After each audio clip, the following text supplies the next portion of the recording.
Madame, Monsieur, bonsoir et bienvenue sur Al24 News. Tout de suite les titres de l'actualité.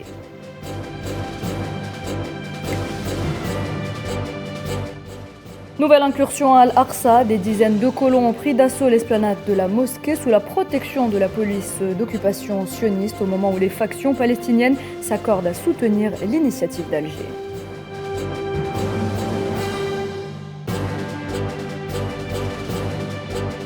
Le président russe Vladimir Poutine accuse l'Occident de préparer une guerre contre la Russie.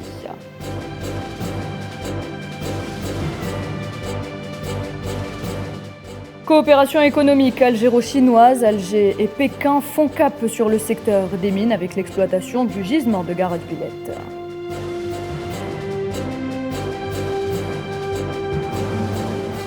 Et puis début aujourd'hui de la COP 15 contre la désertification, 196 États sont réunis à Abidjan pour lutter contre ce phénomène.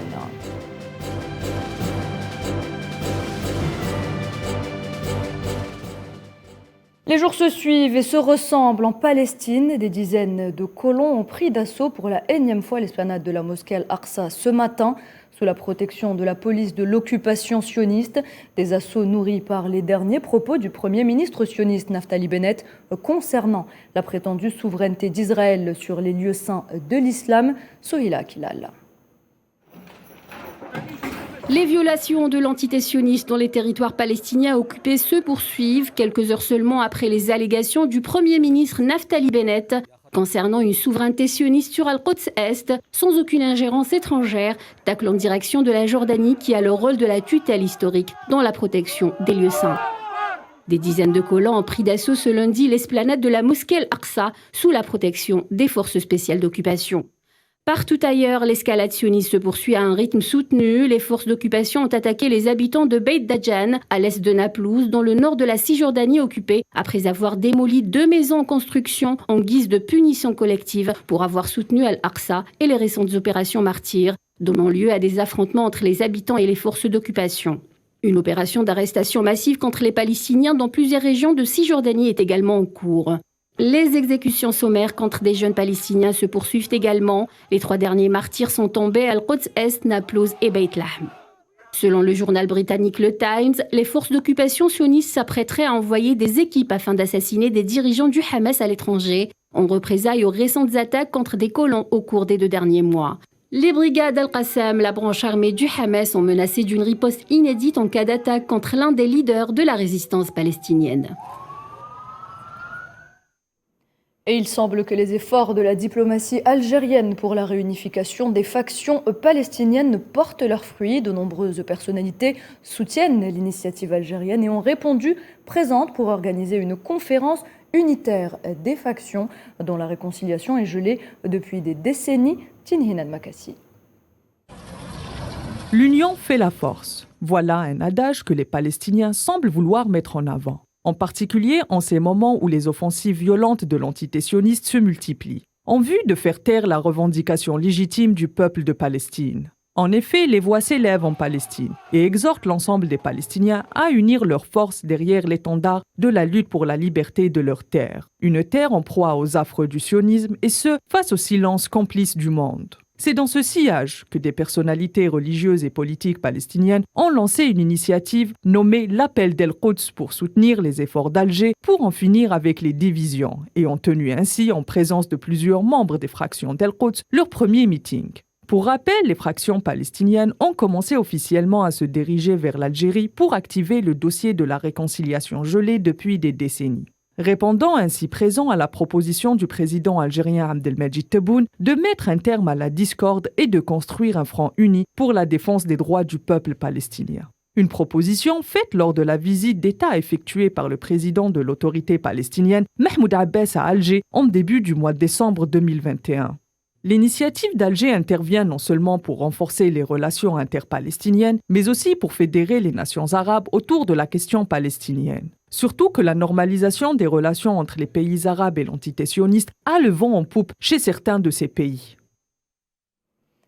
L'émir du Qatar, attendu à Téhéran dans les prochains jours, Sheikh Tamim Ben Hamad Al Thani, se rendra en Iran en Allemagne, en Grande-Bretagne et dans d'autres États européens à partir de cette semaine, au cours d'un voyage qui devrait permettre de discuter des efforts visant à relancer l'accord nucléaire de 2015 avec l'Iran et de la sécurité énergétique en Europe. Parlons à présent de la crise en Syrie. La crise est loin d'être terminée et le nombre d'enfants syriens nécessitant une aide humanitaire est en nette augmentation. L'UNICEF a fourni ces derniers jours de nouveaux chiffres. Il serait plus de 12 millions d'enfants à être menacés par le manque de moyens.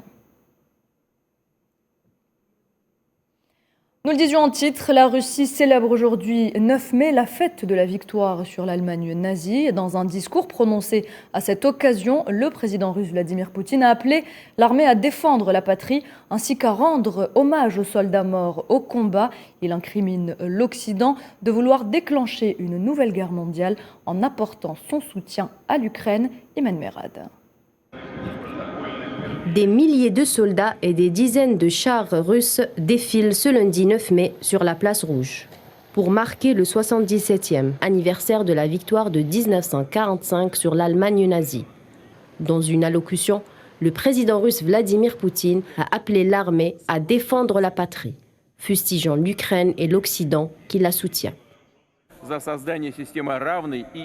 Les pays de l'OTAN n'ont pas voulu nous entendre, ce qui veut dire qu'en réalité, ils avaient des plans complètement différents. Une menace absolument inacceptable pour notre sécurité a été systématiquement créée, et en plus, directement à nos frontières. Le président russe a aussi tenu à rendre hommage aux millions de soldats morts au combat et appelle à tout mettre en place afin d'éviter l'horreur de la guerre mondiale. Il est de notre devoir de garder la mémoire de ceux qui ont écrasé le nazisme, qui nous ont légué, d'être vigilants et de tout faire pour que l'horreur d'une guerre mondiale ne se reproduise plus. De son côté, le ministre britannique de la Défense Ben Wallace estime que le régime de Vladimir Poutine reflète le fascisme et tyrannie de la Seconde Guerre mondiale et considère que les généraux russes devraient être traduits devant une cour martiale pour leurs actes en Ukraine.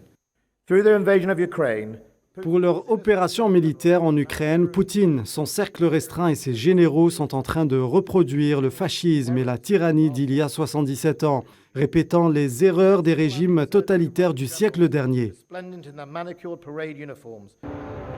Lors de cette commémoration, le président russe Vladimir Poutine a déposé une gerbe de fleurs sur la tombe du soldat inconnu au mur du Kremlin, dans le jardin Alexandre, à Moscou. Et dans l'actualité également, 60 personnes sont mortes dans le bombardement d'une école dans un village situé à l'est de l'Ukraine. Un bombardement dénoncé par le président ukrainien Volodymyr Zelensky qui accuse Moscou. Et on fait justement le point de la situation sur le terrain avec Nicolas Mirkovic, analyste politique. Bonsoir. Bonsoir. Alors vous êtes en direct du Donbass. Ma première question est simple. Avez-vous de plus amples informations concernant le bombardement qui a ciblé l'est de l'Ukraine, étant donné que Moscou et Kiev s'accusent mutuellement d'être les responsables ?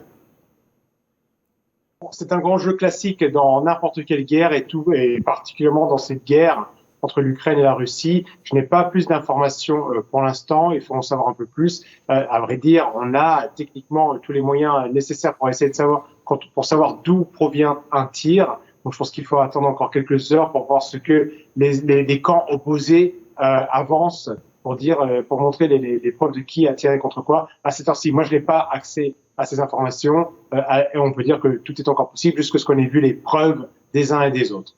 Alors, Monsieur Mirkovic, après l'évacuation des civils de l'usine d'Azovstal à Mariupol, pensez-vous que les forces russes pourraient y mener leur assaut final ?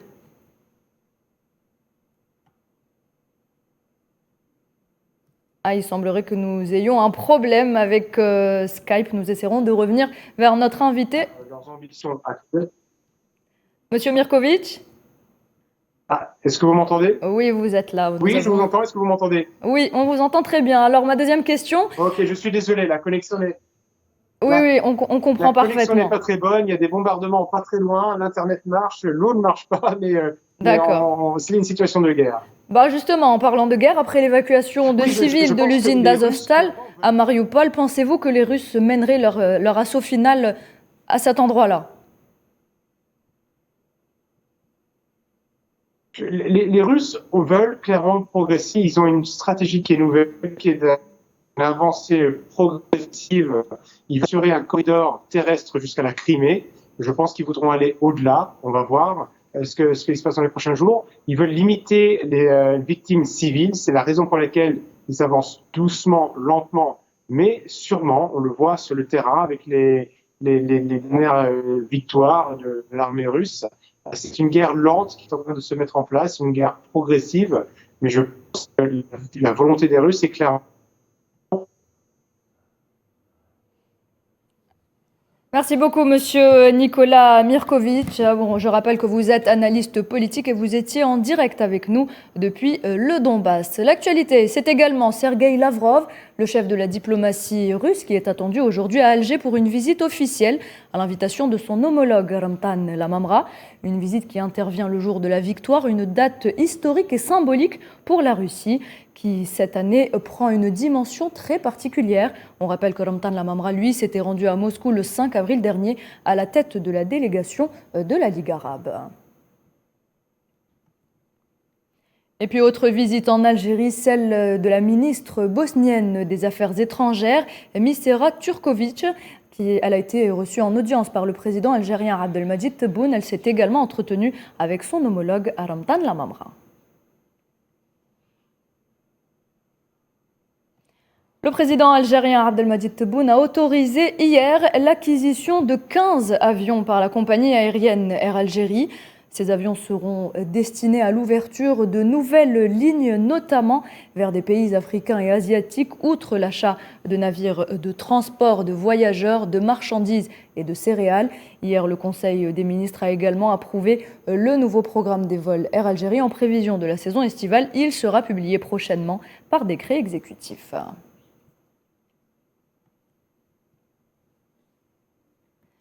Et zoom à présent sur la coopération économique algéro-chinoise, une coopération avec un seul mot d'ordre, le gagnant-gagnant. Après les infrastructures et l'énergie, Alger et Pékin font cap sur le secteur des mines. Le partenariat bilatéral pour l'exploitation du gisement de fer de Garage-Billet vient de franchir un pas supplémentaire en vue d'une concrétisation prochaine du projet. L'accord de partenariat stratégique global qui lie les deux pays semble offrir un cadre adéquat pour une convergence de vues entre l'Algérie et la Chine. Khalden Batache. L'alliance économique algéro-chinoise se renforce jour après jour à l'aune des nouveaux défis nationaux en matière de développement des infrastructures en Algérie et sur le continent africain. Celle-ci passe notamment par une exploitation fructueuse des ressources naturelles nationales. L'état de grâce entre Alger et Pékin porte un nouveau nom, le secteur des mines, zinc, cuivre ou encore fer. L'Algérie compte plus de 20 mines parmi les plus importantes au monde. Leur exploitation assurera plus de 30 matières premières minérales fondamentales pour les industries de transformation. Celui de Garadi-Billet en est justement la parfaite illustration. Le plus important gisement de fer au monde est sur le point de révéler tout son potentiel à la faveur d'un partenariat entre l'Algérie et la Chine, représenté par la China Civil Engineering Construction Corporation Ltd, CSEC. Les perspectives d'exploitation de la mine de fer étaient justement à l'ordre du jour d'une rencontre réunissant le ministre algérien de l'énergie et des mines Mohamed Arqab et le directeur général de la CSEC. En ligne de mire, le lancement effectif de ce projet structurant pour l'industrie nationale à travers l'élaboration d'une feuille de route commune. Une démarche plébiscitée par le président Abdelmadjid Tebboune lors du dernier Conseil des ministres. Un calendrier 2025, un agenda, 3 étapes intermédiaires et un investissement de départ, 2 milliards de dollars. Ce sont là les premiers contours du projet qui devrait bénéficier de la réalisation de plusieurs structures et infrastructures de production sidérurgique et de stockage du minerai brut. Direction, l'exportation via le port de Mostaganem. Cette étape passera par la mise en place de lignes ferroviaires liant la wilaya de Tindouf à celle de Béchar pour transporter le fer brut et ses produits. Direction l'Espagne à présent, où l'affaire Pegasus n'en finit pas de faire des vagues. Les accusations de militants catalans s'ajoutent aux affirmations du gouvernement concernant un espionnage extérieur du chef du gouvernement Pedro Sánchez et de la ministre de la Défense. La presse nationale amène chaque jour de nouvelles révélations sur ce qui pourrait se transformer en crise institutionnelle. Sofiane Baroudi. L'affaire des écoutes qui ont visé le président du gouvernement espagnol et sa ministre de la Défense prend de nouvelles dimensions. Le ministre de la Présidence a affirmé que l'espionnage contre les hauts responsables était d'origine extérieure. La date de la première infiltration coïncide justement avec le pic de la crise diplomatique entre Madrid et Rabat au printemps 2021. De grands axes avaient troublé les relations entre les deux royaumes. La crise des frontières, où le Maroc a usé de chantage migratoire comme moyen de contrainte, ainsi que les grandes frictions autour de l'hospitalisation du président de la République arabe sahraoui démocratique, Brahim Ghali, en Espagne. Une crise diplomatique profonde avait donc rompu les liens entre les deux États voisins sur fond de reprise des hostilités au Sahara occidental. Plusieurs voix s'élèvent donc dans la péninsule ibérique pour accuser le Merzen de l'action d'espionnage contre le gouvernement espagnol. Pour rappel, le Maroc est désigné par plusieurs militants activistes et journalistes comme ayant utilisé le software israélien Pegasus pour des actes de cyber-répression à leur encontre. Plusieurs enquêtes ont été ouvertes dans divers pays après les révélations du Citizen Lab et de Forbidden Stories sur les actes de cyber-répression via Pegasus utilisés par des régimes totalitaires. L'alliance belliqueuse avec l'entité sioniste n'est sûrement pas étrangère à la transformation du Maroc en centre d'espionnage international à travers l'utilisation de plusieurs outils technologiques, mais aussi par le biais de la panoplie répressive classique. Récemment, la patronne du Centre national d'intelligence espagnol, Paz Esteban, a été auditionnée sur une affaire d'espionnage ayant visé des dirigeants catalans. Ce qui vient compliquer encore plus la donne et augure d'une vraie crise institutionnelle à Madrid. En froid avec Alger après la relance du pacte colonial qui la lie au Royaume du Maroc et le renoncement aux responsabilités historiques de l'État espagnol dans la décolonisation du Sahara occidental. Une nouvelle série de discussions autour de la situation en Libye est prévue au Caire, en Égypte, entre des représentants du Parlement de Tobruk et du Haut Conseil d'État de Tripoli pour convenir des dispositions constitutionnelles nécessaires à la tenue des élections dans le pays. La conseillère spéciale des Nations Unies pour la Libye, Stéphanie Williams, a rencontré hier dimanche Ahmad Sayah, président de la commission électorale. Elle a évoqué avec lui les préparatifs de ces élections. Les deux parties ont également convenu de fournir un soutien à la haute commission électorale nationale de Libye. Parlons à présent de la situation au Sri Lanka. La crise politique s'exacerbe dans ce pays. Le président Gotabaya Rajapaksa a condamné sur Twitter les actes de violence commis ces dernières semaines dans la capitale, alors que son frère Mahinda Rajapaksa a démissionné de son poste de Premier ministre dans la journée des affrontements entre les partisans du gouvernement et les manifestants hostiles aux autorités ont fait au moins 2 morts et 139 blessés. Les manifestants exigent une révocation de l'état d'urgence décrété par le président suite à une grève nationale. Il s'agit du second état d'urgence décrété en 2 semaines. Je condamne fermement les actes de violence commis ainsi que leurs auteurs, et ce indépendamment de leur allégeance politique. La violence ne résoudra pas les problèmes actuels. Je demande à tous les citoyens de rester calmes et de faire preuve de retenue. Je prie également à chacun de travailler ensemble à la résolution de cette crise. Et autre pays où les tensions s'intensifient, la Chine. Le confinement commence à peser lourd sur les nerfs des habitants de la ville de Shanghai. Des bagarres ont éclaté en raison notamment des problèmes d'approvisionnement, des problèmes qui touchent la ville de 25 millions d'habitants confinés depuis début avril en raison d'une recrudescence des cas de Covid-19. La pandémie de Covid-19 qui a fait 13 à 17 millions de victimes jusqu'à fin 2021 annonce l'Organisation mondiale de la santé. L'OMS intègre dans ses calculs les décès provoqués par la maladie, mais aussi ceux liés aux conséquences de la pandémie. Parlons environnement à présent. Comment restaurer les terres dégradées qui ne retiennent plus l'humidité et qui sont de moins en moins fertiles? C'est l'un des principaux enjeux de la COP15 contre la désertification. La conférence a débuté aujourd'hui à Abidjan, en Côte d'Ivoire, en présence de plusieurs chefs d'État. Ils tenteront de se mettre d'accord sur les mesures concrètes pour stopper l'accroissement de la désertification. Les détails avec Naïlaït Hamouda. C'est une première en Afrique. La capitale ivoirienne accueille une COP sur la désertification et la sécheresse. 196 États y prennent part pour agir face à l'urgence du changement climatique. Ils tentent de trouver des moyens de lutte contre l'avancée du désert, la déforestation, l'appauvrissement des terres arables ou encore les pollutions des sols. Le continent africain est particulièrement touché par la désertification, notamment dans sa bande sahélienne. 45% de ces terres sont sujettes au phénomène. Selon les derniers chiffres de l'ONU, 40% des terres sont dégradées dans le monde et le rythme s'accélère. Chaque année, 12 millions d'hectares de terres sont perdus, soit une superficie équivalente à celle du Bénin ou de la Belgique. Cette 15e conférence des parties de la Convention des Nations Unies aborde des questions tout aussi cruciales. Elle porte une attention particulière à la restauration d'1 milliard d'hectares de terres asséchées d'ici 2030. Et afin de relever ce défi, des financements importants s'imposent. Ça sera l'objet d'un appel de la part du président ivoirien Alassane Ouattara. Faire reverdir le Sahara et le Sahel, créer une bande de végétation le long du continent africain, du Sénégal à Djibouti, soit près de 8000 km. 11 pays seront traversés, c'est la Grande Muraille Verte, un projet d'il y a presque 20 ans, officiellement lancé par l'Union africaine en 2007, pour lutter contre la désertification, sera ressuscité lors de la conférence. Les travaux de la COP15 se poursuivent jusqu'au 20 mai.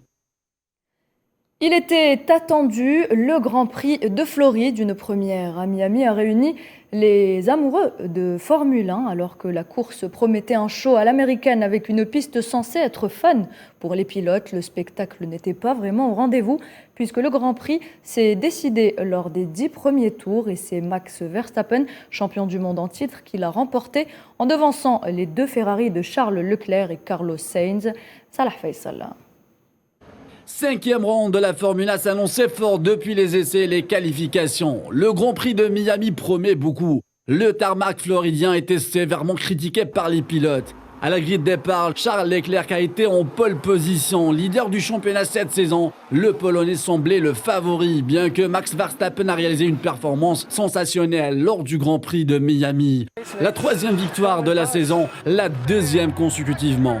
Here's Williams drive. George Russell. They're going for it. Max Verstappen on the inside. 3e à la ligne, Verstappen a réalisé un départ monstrueux, dépassant la Ferrari de Carlos Sainz au début du virage 1, avant de dépasser plus tard Leclerc au tour 9. Le pilote de Ferrari, Sainz, est arrivé à la seule qui a réussi à gagner 7 places depuis le début de la course après une longue bataille avec son coéquipier en course. Le pilote espagnol a été rétrogradé à la 11e place après une nouvelle sanction. Les commissaires du Grand Prix ont estimé que l'Espagnol avait quitté la piste au virage 14 et en avait tiré un avantage. Le Grand Prix de Miami a vu Max Verstappen réduire l'avance sur Leclerc au championnat à seulement 19 points. Le Polonais Leclerc est toujours leader avec 104 points. Pour les constructeurs, Ferrari est toujours leader avec 157 points. 2 victoires, 7 podiums, 6 points entre Ferrari et Red Bull de Verstappen. Football, dans le championnat italien, l'AC Milan retrouve son trône face à l'Hellas Vérone après sa victoire 3-1 hier soir, toujours talonné par l'autre club de la ville, l'Inter, qui a mis la pression en s'imposant 4-2 face à Empoli à domicile. À 2 journées de la fin du championnat, les rossoneri comptent 2 points d'avance sur les nerazzurri. Les coéquipiers d'Ismail Bennacer attendent ce trophée depuis 11 ans, ce qui nous promet une fin de saison palpitante en Serie A. Et en Bundesliga, le Bayern, champion depuis le 23 avril dernier, concède le match nul 2 buts partout face à Stuttgart lors de la 33e et avant-dernière journée. Le club. Et l'on arrive à la fin de cette édition. Merci à vous de l'avoir suivi. Tout de suite, la météo avec Amel Améziane Zitouni. Très bonne suite des programmes sur Al24 News.